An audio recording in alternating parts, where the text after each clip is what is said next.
Grabe.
at walang ilusyon. Yun yung itinuro niya sa akin. Individual kayo, minahal. Pinamahal kayo ng Diyos sa akin. Tinaturo na niya yun sa ilalim, palalim-laliman ng puso mo para makapag-flow yung kapangyarihan niya yung gusto niya gawin. Kahit pa yung minsan ayaw mo nang mahalin, kahit hindi naman ka mahal-mahal, hindi ko binignan ang pagkatao at kaya niyang gawin. Kundi ang tinuro niya sa akin, mahalin niya siya dahil mahal ko yan. Yun yung itinuro niya, doon niya ako binuo ng gusto.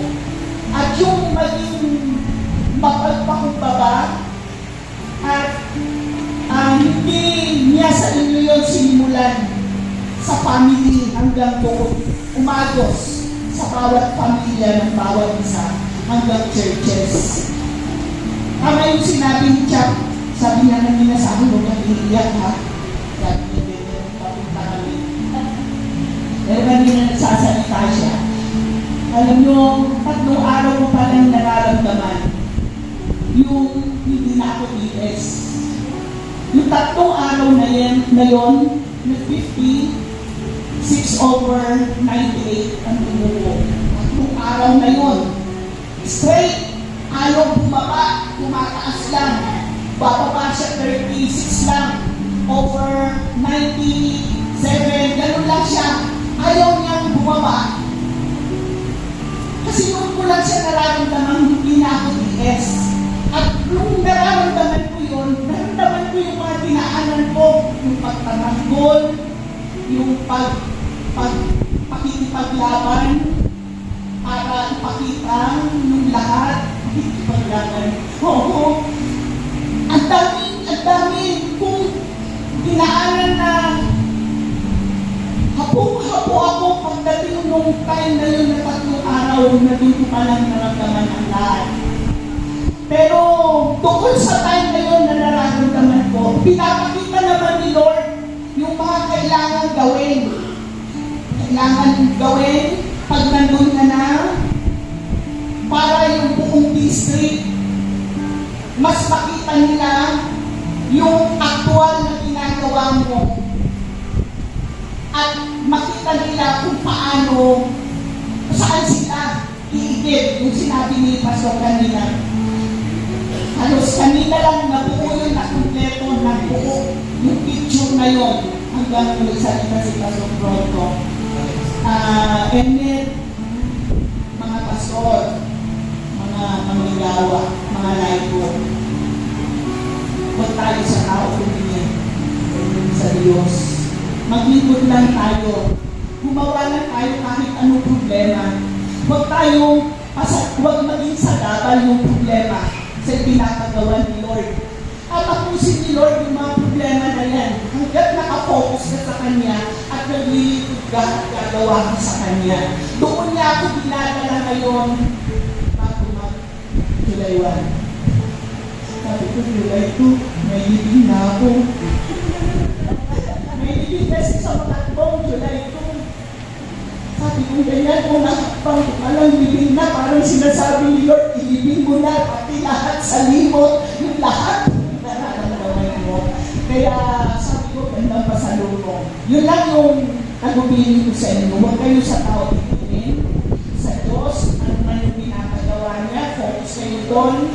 Yung love, kayaan mo mag-flow sa bawat isa. Yun ang magiging lakas na ang lahat. God bless at maraming salamat sa inyong sorpresa.